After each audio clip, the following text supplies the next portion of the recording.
Hello everyone, and welcome to another edition of Western New York's favorite restaurant and cooking show. Come dine with me, Western New York. Brought to you in part by Buffalo Hotel Supply and Key Video Productions. I'm Russ Salvatore. And I'm Jan Farrington. And we are so glad you joined us today because we have two of Western New York's finest chefs on the broadcast. We're with Pascal from the Gatehouse Grill and Sarah Smith from the Village Inn on Grand Island. And today, Russ, we are making soup.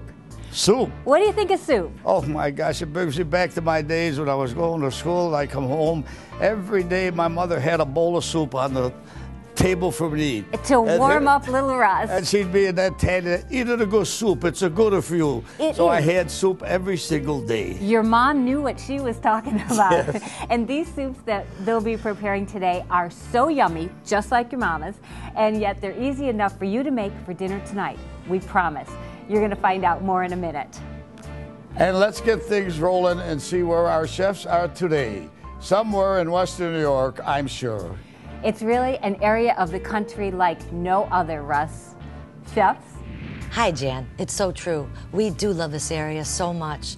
I am with Pascal from Gatehouse Grill in Williamsville, and it's all about desserts today. A chilled pear and vanilla soup with a goat's cheese croquant. This is a memorable dish. I'm in the kitchen today with Chef Sarah from the Village Inn in Grand Island. It's gonna get hot and spicy in here, making firecracker crab soup. Don't miss this. On today's Home Invasion, we're cooking for the cousins. Not my cousin, not your cousin, maybe your cousin, who knows. We made a special meal just for them. Marco's gonna be preparing his carrot and ginger soup. I happen to make a marinated flank steak with a wild mushroom ragu. And Krista made her vacherin, which is one of her specialties. So what do you think, folks? How's everything? Looking forward to this home invasion, Art. We're going to be heading over there right after our Hints for Your Health segment. Here's our own Dr. Jamie Brennan.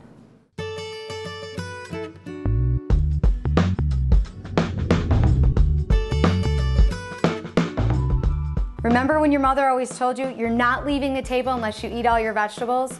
Well, there's a reason for that. Green vegetables are the #1 food that you can have on a regular basis that will keep you healthy. Green vegetables are low in fat, high in fiber, low in calories. They constantly fight disease such as heart disease, cancers, high cholesterol. They also contain high amounts of vitamins and minerals. So for all you women out there who are concerned about your calcium intake, please eat more green vegetables. Believe it or not, they have a lot more calcium than a glass of milk. Some examples of green vegetables are kale, Brussels sprouts, collard greens, spinach, broccoli, and romaine lettuce. So remember, when you're going out to eat at your favorite restaurant, order a nice dark green salad or a side of veggies. I'm Dr. Jamie Brennan with giving you just a few hints for your health.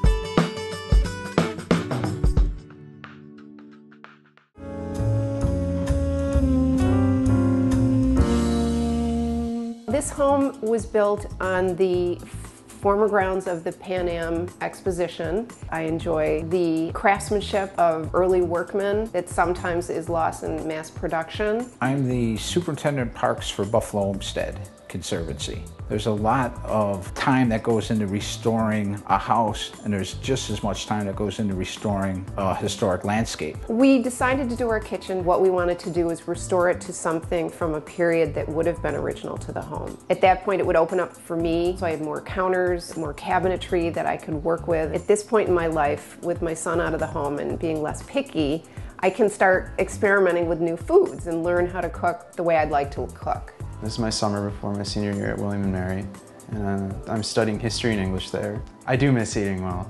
There's a lot of home-cooked meals here that I always wish I could have at school. I would just like to see how professionals do things, maybe pick up some tips. For me, I'm looking forward to finding a new recipe. Hello!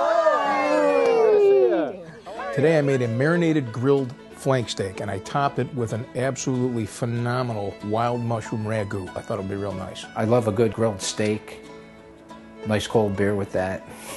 Once again, we made something that I don't normally prepare. I made a carrot ginger soup with a little bit of spice to it. We made it a little healthier because I was cooking with Dr. Jamie. I'm a healthy cooker at home, and it'll be great to eat a soup that has a lot of vegetables in it. Today we did a vacherin, a very simple dessert. It's basically a meringue. I finished it off with a homemade raspberry sorbet and raspberry sauce finished with a bit of cardamom just to give it a different taste so it jumps in your mouth. So Alex, thanks for having me in your beautiful kitchen. I have the honor of cooking with you and Dr. Jamie. Oh, the honor's all mine. Thank you, man. We're gonna make some carrot ginger soup, and the original recipe for this soup calls for a how do I say, not so healthy options, but we're gonna make it a healthy option. Cook it with Dr. Jamie, because if I don't, she's gonna kill me. Marco's so funny. He always thinks that he has to cook the healthiest dishes when I'm around. But in reality, I actually just came here to see if he could give me a couple healthy hints to take home for my own cooking. It's real simple to make this carrot soup. You grate the carrots, you grate the ginger, and that's the actual kick for the soup. Then we added a little bit of leek and red onion to it, and we cooked it in some olive oil, some chicken broth, and blended it. And it came out like a cream soup because we pureed all the vegetables. Added a little bit of coconut to it, and then we finished it with a dollop of sour cream and some organic mixed greens. I was a little nervous because I didn't know if I was going to be able to do everything well, but the soup came out well enough, and I had faith in everybody else, and it turned out great. So Alex, now that you've learned to make this soup and there's little techniques, you can bring this back to college and... Well, yeah, I'm actually going to try and take that back and show off what you can do more than just ramen noodles. That's awesome. And what do you think, Doc? I love the coconut milk. Maybe a little less salt, but 2 thumbs up. Super. Come dine with me, Western New York. Bob, today we're going to make a marinated grilled flank steak with a wild mushroom ragu. How's that sound? Sounds delicious. Want to get started? Yes, let's go. Okay, first thing we need to do is we need to make the marinade. We just took some olive oil, balsamic vinegar, a little bit of fresh garlic, rosemary, salt and pepper, mixed it all together. I put a couple tablespoons of some whole grain mustard, and then we took the flank steak. We scored it so we could have some of the flavors permeate the meat, poured the marinade over the top, let it rest in the refrigerator for a few hours. The one thing I did learn from Art is using fresh herbs and spices. I'm going to start buying all fresh ingredients. To make the ragu sauce, what we did was we started with a nice warm pan. We put some olive oil in there. We took some coarsely chopped pancetta. We took the bacon out when it was done, left the oils of the bacon in the pan. We took some finely chopped shallots, cooked them down, made them nice and caramelized. And we added 3 types of mushrooms today. We did a shiitake mushroom, we did a cremini mushroom, and then we did an oyster mushroom. Then we added some fresh chopped thyme, a little bit of salt and pepper, and then we took some Marsala wine to deglaze the pan. We put some heavy cream on the top. By that time, the meat was grilled, done to medium rare consistency. So now what we're going to do is we're going to flip it. We're going to turn it the opposite way. Now you see how that opened up? Oh, yeah. Pulled it out, sliced it against the grain, top it with the wild mushroom ragu. It was absolutely fabulous. What we're going to do today is a vacherin. I'm going to finish it off with a homemade raspberry sorbet. Oh, fabulous. The egg whites have to be separated perfectly. There can't be any yolks in there at all. Took the whites, I had a little bit of cream of tartar when they were frothy, and then I slowly incorporated sugar mixed with a bit of cornstarch and let that whip until it was fluffy. And Jen grabbed a hold of that pastry bag. We just made a little base, and then we went up all along the sides, so we built a little wall. Kristen was wonderful. She was very patient, so that when I didn't do something right, she was very encouraging. The one thing I have to say about this recipe, it does take some organization. The meringues do take 3 hours in a 200-degree oven, and that's so they dry out. We're going to make the sauce now? Yes, we're going to make the sauce. I'm just going to tell you what to do. The sauce, I started out with seedless raspberry preserves, added a bit of sugar and water, finished it with cardamom and some berries that you can use frozen for this if you want. Oh my God, this meringue is too much fun.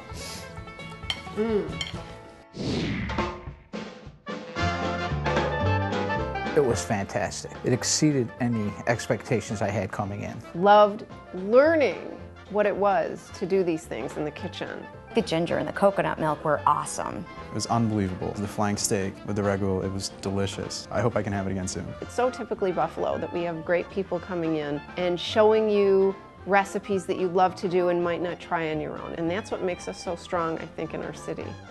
Come dine with me, Western New York. This portion of the program was brought to you by Artisan Kitchens and Baths. See, touch, feel, and use our products. And by Russell's Steaks, Chops, and more. Be my guest, let us do the rest.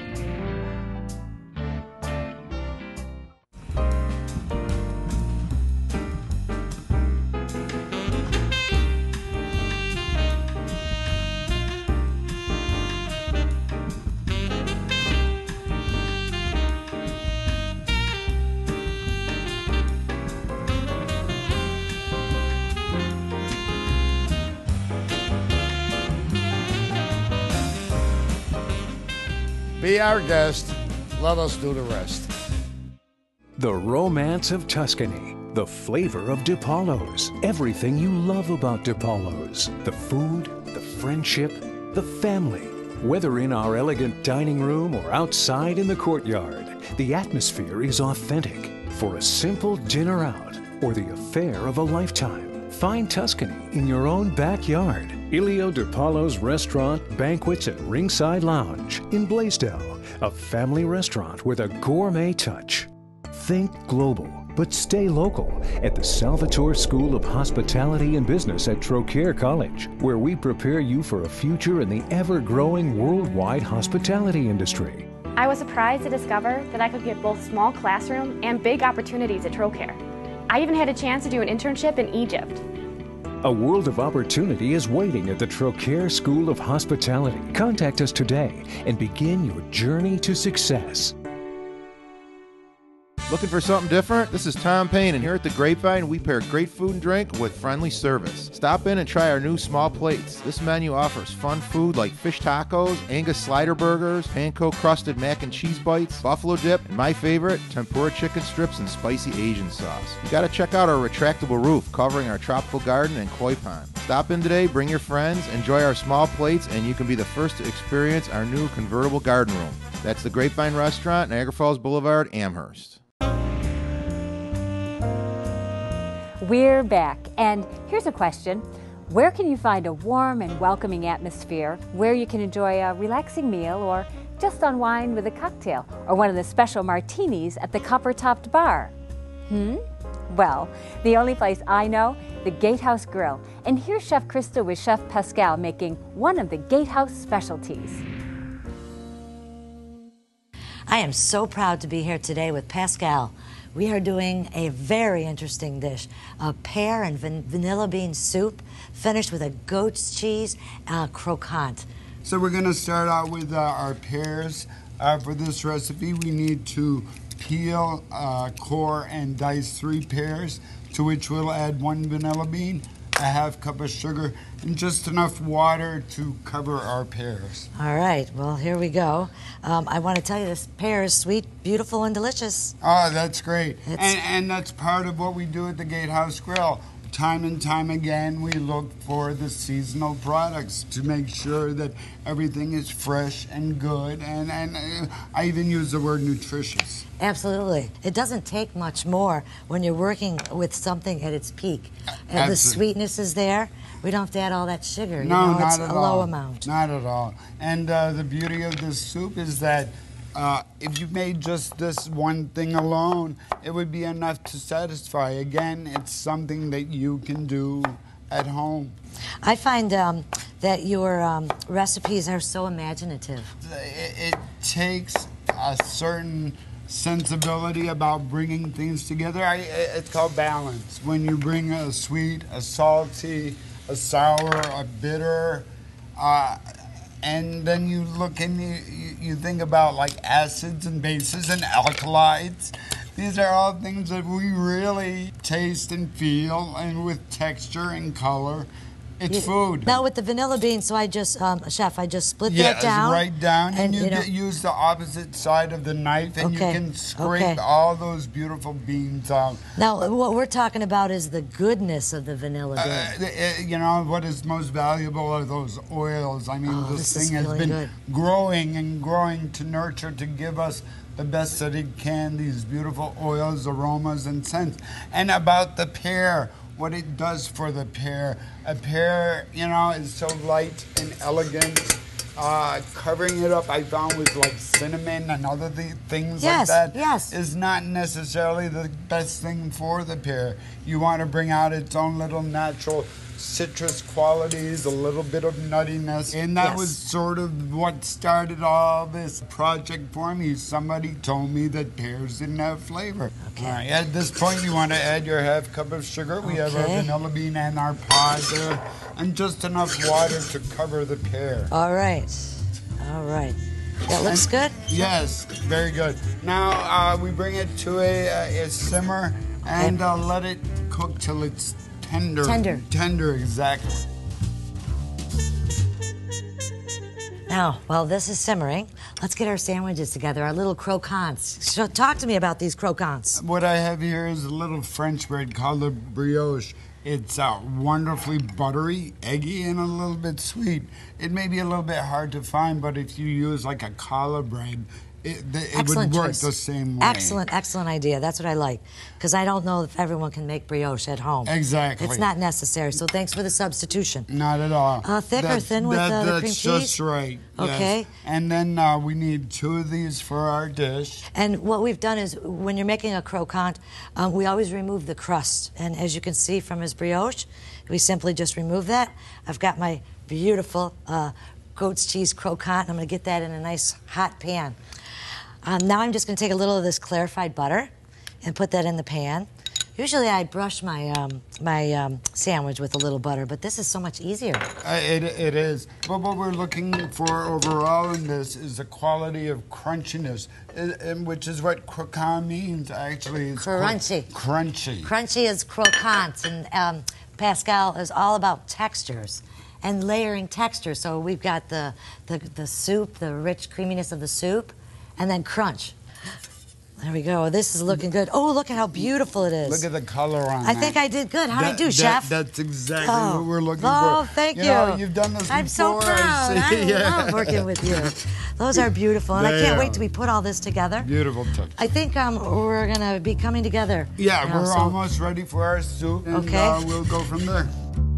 We are all set. I've got your pears nice and tender. I'm going to remove the vanilla bean for you. And take it away, Chef. At this point, we need to puree it. And the thing about pureeing is that people think that it might be a shorter time. I like to give it a good amount of time. Really? For safety's sake, we're going to add our hot liquid, add our lid, and I find that it's best to start on a lower. Oh, okay. While holding. I make a lot of margaritas. I agree with you. There you go. Okay, I gotcha. And at this point, I would leave this on for anywhere from 3 to 5 minutes to make sure it's just absolutely smooth. It's important at this time that we chill the soup thoroughly. I remove the lid and just put it in the fridge. A couple of hours will do. Pascal, the one thing I love about your dishes is there's always little surprises. So Pascal's going to get started on some of these garnishes that are going to bring this beautiful soup together. So what do we got next? Well, we have these beautiful, beautiful medjool dates. They're just have a very earthy quality to them, but at the same time, they're ultimately the sweetest. They're nature's candy. Oh, yeah, that's right. That's right. They're nature's candy. Eat more of these dates. So what I like to do, you have to remove the pit. Okay, we got that. And then I give them a little cut. All right, simple. Another little cut. Gotcha. And they're so moist, you can actually kind of roll them in a little ball. Oh, this is fun. Oh, I love it. And next, and then wait till you see this. we roll them in little pistachios. Do I have to wait for the dish? Can I just pop one of these in my mouth right now? There you You're go. killing me. And I call them date marbles. They're delicious.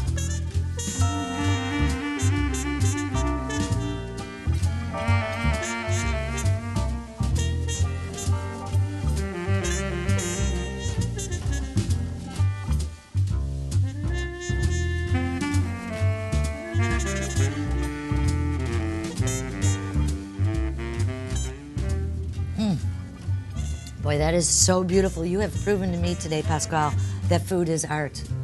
Beautiful job. Well, thank you so much. Thank you. Gatehouse Grill, 8220 Main Street. Come dine with me, Western New York. Thanks, Krista. Next up, I want you to meet Sarah Smith, chef at the Village Inn in Grand Island. The Village Inn is a true Western New York restaurant treasure. Watch this and you'll see why. Today I have the pleasure of working with a full-time mom who is a self-proclaimed old-school cook who doesn't measure or use recipes, a woman after my own heart, who's actually going to make a hot and spicy firecracker crab soup. Am I right? Yes. So hot and spicy, they put the right chef in place? Sure did. So I was involved in the prep work, and I saw there's 9 million different kinds of hot peppers. There's jalapenos, there's bananas, there's roasted, there's red, yellow, there's all different kinds. Sarah and I prepped this up. We got our mise en place in place. and our pot is nice and hot. We're going to start making our soup. What's our first step? Well, we're going to need the oil first. Okay. Now, any kind of olive oil or just a... We just use a regular standard olive oil at the restaurant. Okay. And then we have garlic. And what soup doesn't have garlic? I mean, you got to have garlic in everything, am I right? And then we have the Hungarian peppers. Now, the Hungarian peppers are hot. Right. Aren't they? I deseeded them, but Okay. I left some of the seeds in so that we get the firecracker in the soup. So I understand when you have the Hungarian pepper and you cut it in half, there's a vein down the center that actually has oil, and that's what makes the pepper hot. Am I right? Right. Okay. So we got, how many Hungarian peppers did we put in there? About a cup and a half. Wow, that's a lot of peppers. And you got some jalapenos. Now, those are no joke. Right. And I also left seeds in some of the peppers when I chopped them as well. What do we have next? Now we have the onions. Okay. So now, Sarah, you were using roasted peppers. Can you give me a tip on how to roast the peppers? These are red, yellow, and orange sweet peppers? Right. If I'm going to do these at home? Well, at the restaurant, of course, we have a grill, so we put them on the grill and we fire roast them. And then if you are at home and you don't have the option of a grill, you have a gas stove, you can put them over the flame. And if you don't have gas, you use electric, then you can put them under the broiler. Oh, perfect. So it really is kind of easy. And then once you get this off, you peel all the char? Well, the trick is to put it in a paper bag for a few minutes and the skins release. And Oh. then you can take the skins off. Perfect. Nice and easy. And this is what it looks like when it's all done. Now, how many peppers did you use in that soup? This is about 2 cups of the roasted red peppers. Which would equal about how many fresh peppers? I want to say it was about 4 to 5 big ones. Okay. What's next? Next, we're going to add the stock. I have about 10 cups of fresh seafood stock. We make all our stocks from fresh at the restaurant. Okay. Now, in order to make the seafood stock, you just boil the shells, any seafood, and you bring it to a boil. Right. And then once the shells are boiled, you run it through a cheesecloth, and that's how you get the stock, and it's got nothing but flavor. And now we're going to add a little bit of pepper. Okay. I use coarse ground at the restaurant. It's easier to gauge, too, when you use coarse. And then I also use a little bit of celery salt. I use celery salt in all of my soups. Mm-hmm. And then I have 3 bay leaves here. Now, what are some of the other soups that you make at the Village Inn? We tend to make a lot of spicy soups. We always have one spicy soup. We have a clear soup. And usually a cream soup. So we always have about 3 different soups running at all times. Our most popular soup is the lemon Tabasco clam chowder, which I couldn't make here today because there's too many secrets involved. That's right. We make that as soon as it runs out. Perfect. So what's next? Now we're going to bring the soup to a boil so that we can thicken it. So, Sarah, our soup boiled in about 15 minutes. Mm-hmm. Next step, you're going to add? We're going to add the roux, which is usually equal parts of flour and butter. And you want it to be the consistency of sand. Okay. We're just going to add a little bit at a time here. And how much are we going to add? I usually, for a small batch, do a little less than a pound of butter. Okay. But you I want to... told you, she doesn't measure and she doesn't use recipes, so this is great. You want to whisk it. Okay. It's getting pretty thick right now. And that's what the roux does. It makes your soup nice and hearty. It's a thickening agent. Just flung some over there. That should probably do it right there. Okay. And then what do we add next? Next, we're going to add the heavy cream. Now, you want to add almost the whole quart? Probably about half. About half a quart. And you don't want to use heavy, or you don't want to use half and half. You want to use the heavy cream. Right, because that's what's going to give it the velvety Okay. feel when you are eating that. I know you don't use a recipe and you don't measure. That's just how I cook. So tell me when. Well, it's nice and thick. It's so- all about eyeball, isn't it? It sure is. All right. Okay, Super. that's good right there. That looks great. Now we're just going to let this cook for another minute or so, and then we want to turn it off because we don't want the soup to break. The fats in the cream will break down and become runny. Now, Marco, now that our pot of soup is finished, we're going to add the crab meat. Okay. We're using a back fin crab, which is really sweet. It's going to add great flavor and texture to the soup. And we're going to add a lot to it, too. There's no joke. Village Inn doesn't fool around when they add their crab to the soup. That looks amazing. It smells even better. Wow, look at the crab. It's so creamy. I'm sure it's going to be spicy. It's definitely one of the Village Inn favorites. Well, I can't wait to try it. Here we go.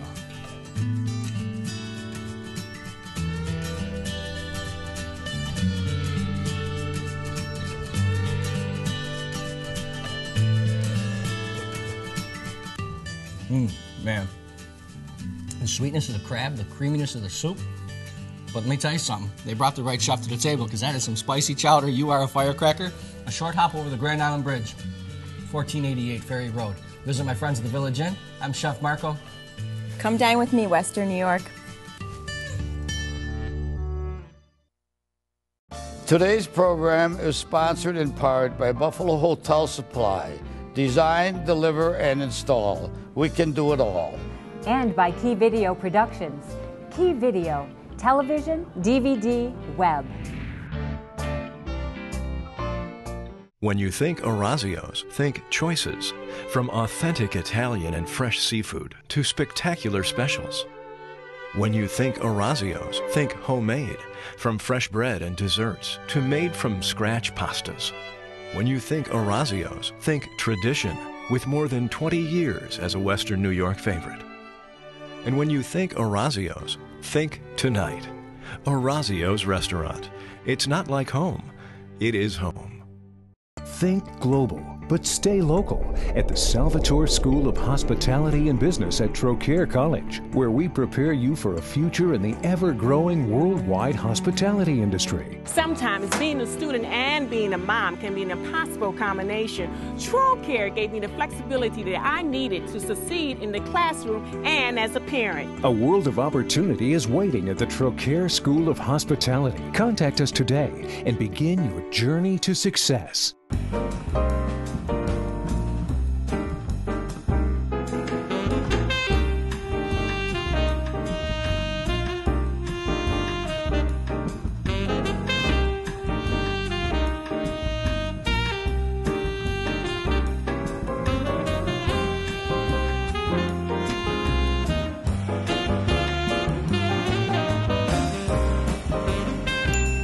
Be my guest, let us do the rest.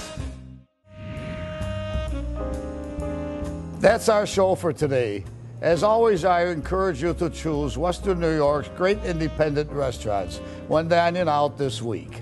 And if you'd like to learn more about any of the restaurants you see on our program, or you'd like the complete recipes from our wonderful chefs, simply visit our Facebook page and become a fan today.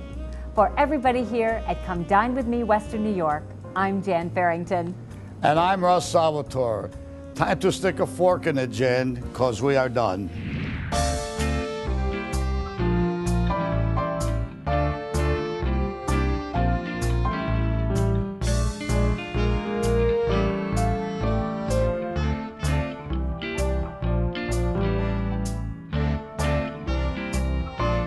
Some say it's our amazing sports bar featuring a variety of specialty and craft beers. Others say it's our relaxed and comfortable dining room. But whatever draws you to Avezzano Ristorante, one thing's for certain. You're going to get great Italian at a great price. We pride ourselves on our traditional sauces, homemade pastas, and delectable entrees. Avezzano Ristorante, 204 Como Park Boulevard, just minutes from the Galleria Mall, where you always feel right at home.